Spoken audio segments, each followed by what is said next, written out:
Satu, dalam teori inflasi, dalam perspektif Islam tidak dikenal dengan inflasi karena mata uang yang dipakai adalah dinar dan dirham yang mempunyai nilai yang baik dan dibenarkan oleh Islam. Jelaskan mengapa demikian. Islam telah mengaitkan emas dan perak dengan hukum-hukum yang baku dan tidak berubah-ubah. Yang kedua, Rasulullah telah mengatakan bahwa emas dan perak sebagai mata uang dan beliau menjadikan emas dan perak sebagai standar uang. Yang ketiga, Allah Subhanahu wa taala mewajibkan zakat uang. Zakat uang tersebut dengan emas dan perak.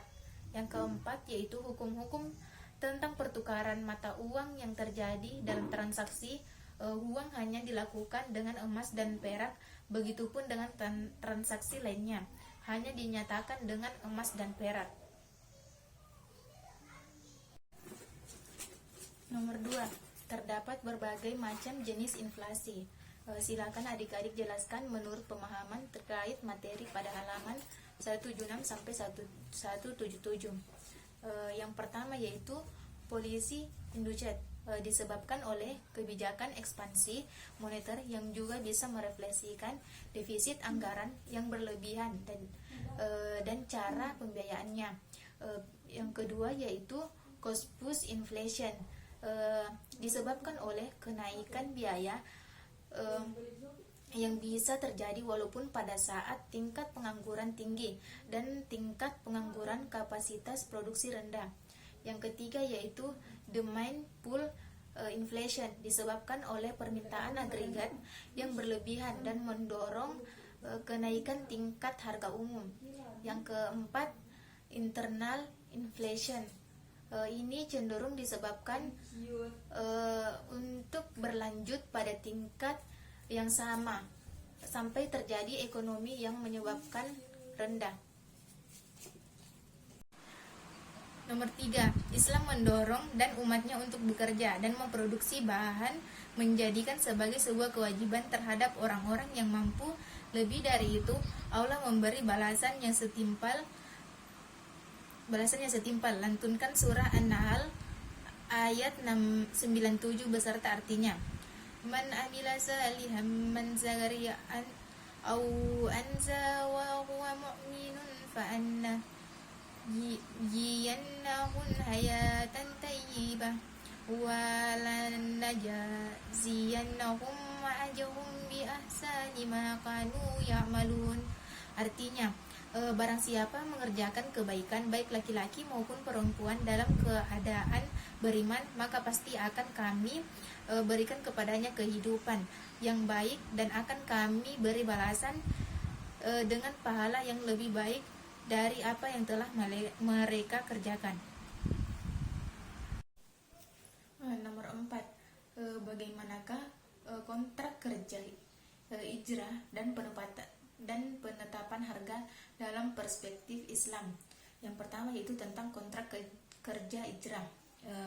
Ijrah adalah kepemilikan jasa dari seseorang ajir atau orang yang dikontrak tenaganya oleh mustajir, orang yang telah mengontrak tenaga serta kepemilikan harta dari pihak mustajir oleh seorang nasir.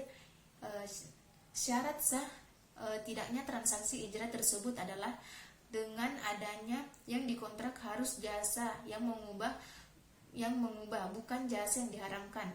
Hal-hal yang terkait dengan kesepakatan kerja, ketentuan kerja berdasarkan waktu kerja dan gaji kerja, upah yang digolongkan atas dua upaya yang telah disebutkan atau ajrul musamma dan upah yang sepadan atau ajrul misli. Yang kedua yaitu tentang penetapan harga dalam perspektif Islam.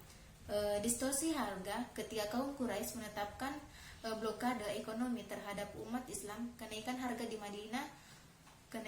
di Madinah, Rasulullah SAW menyatakan, Allah adalah zat yang menentukan dan mengatur harga terhadap penahanan, penghancuran serta penentuan rezeki. Aku berharap dapat menemui Tuhan di mana salah seorang dari kalian tidak menuntutku karena kesal iman dalam hal darah dan harta. Nomor 5, sebagai kompetensi adik-adik, yaitu sebagai calon pelaku bisnis yang ahli di bidang syar'i dalam menyikapi adanya sebuah renungan bunga bank dan riba. Umumnya ulama juga dulu memahami bunga bank konvensional atau biasa disebut riba karena terjadi kelipatan saat kita mengambil uang di bank, sehingga umat Islam banyak yang menyimpan uang di bank puluhan juta bahkan ratusan juta untuk keamanan uang mereka dari pencurian. Beberapa tahun kemudian ia ingin mengambil dengan sedikit tambahan sebab mendapat tambahan dari pihak bank. Namun ternyata ia tidak mengambilnya karena mereka mengira itu adalah riba, dan riba hukumnya haram berdasarkan ajaran Islam.